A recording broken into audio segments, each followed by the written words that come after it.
Hi, I am Kelley Chapman. When I started Manakai 8 years ago, I had a mission. I wanted to create an ethical and sustainable business model that would empower women to embrace their unique beauty.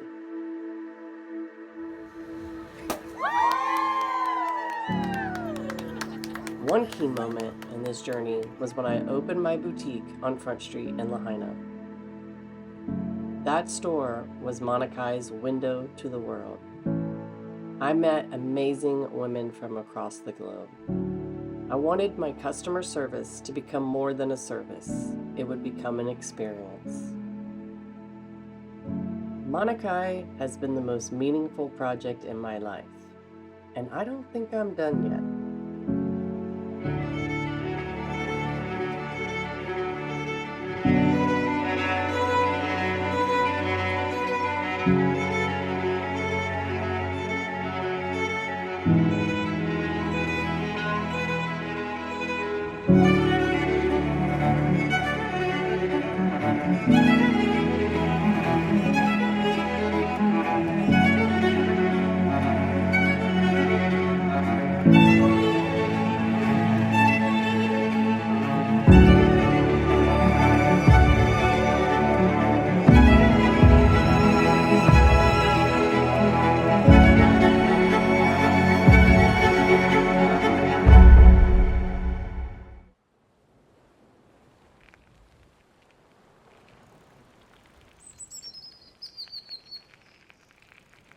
Speaking about Lahaina and what happened on that day is extremely challenging for me.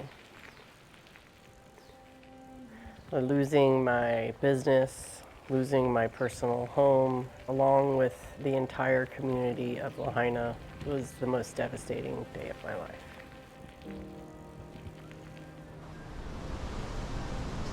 I was witnessing force of winds that I hadn't experienced. And I have experienced some really intense windstorms, but nothing was quite like this. So I received the call that the alarms were going off in our building and would I be able to go there.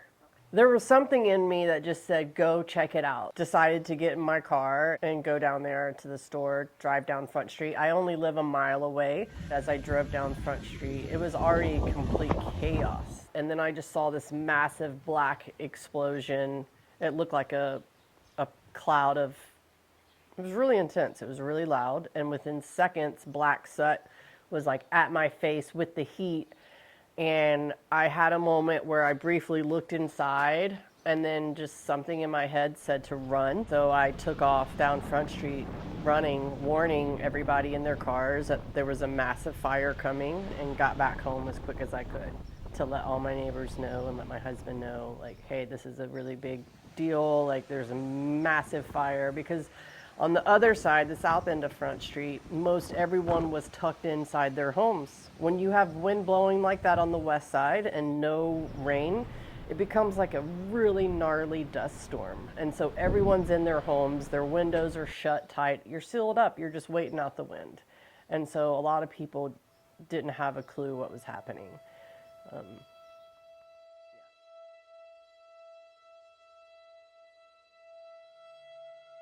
And it wasn't until 6 o'clock the next morning when my neighbor sent me an aerial footage of the first light. They scanned the area, and that's when you saw the magnitude of the burn zone. And I know, like, none of us really thought that it would take the entire town of Lahaina, and it did. And I lost everything.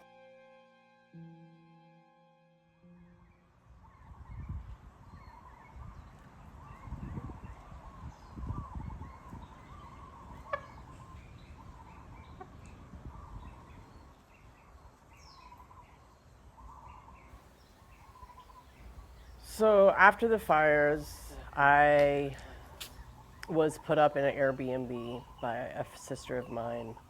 Just an emotional roller coaster. There was so much energy coming at me.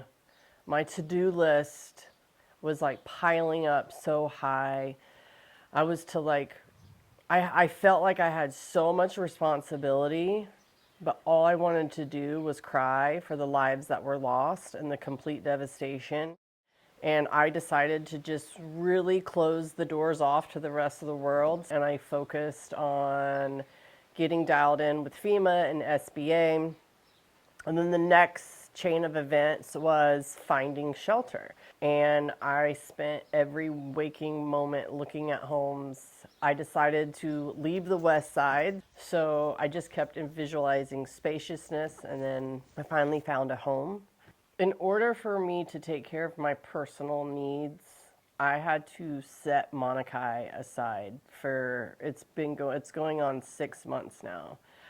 I had a belief for a moment that that was the end of Manakai. I was telling this story in my head like, oh my gosh, how could I start over again? How can I start over again? Just thinking about how far I've come. I was like, wait a minute. I put in an order for the fall and the winter. My cut and sew let me know that they're gonna wrap that up as quick as possible for me. I'm gonna spend my last cash flow on paying my vendors and the people that make my garments. And then I'm gonna just like pause until I know that I have the clarity to lead my business in the direction that I feel it needs to go. That also supports my nervous system at the same time, because what I went through was extremely tragic and it's been challenging and I don't want to get burned out.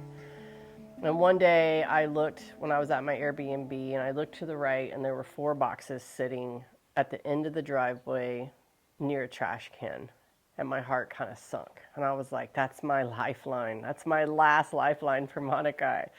And then I just kind of giggled to myself thinking how silly, like none of this stuff really matters, right? And so this is when the idea came back of, okay, once I really feel my nervous system is more settled and I can be a clear thinker and lead my business properly and provide the level of care for my customers that I've always done, then I will begin Manakai again. And that time of embracing renewal has arrived and it feels really good. Instead of rushing to get photo shoots done and rushing to do this and that, I'm moving at a pace that feels really nice for me. But this whole experience has shaped me internally, like constantly taking deep breaths and reminding yourself it's going to be okay, and then just facing it head on and being like, you got this. You got this, not just because of you, but because you have an amazing support of community and customer base and friends and family that believe in you, and they're gonna hold you and they're not gonna let you fall.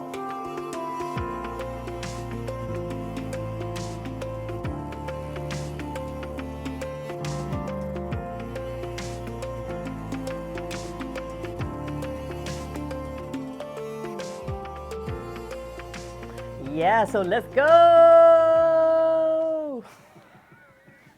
No. Friedland! Tell him.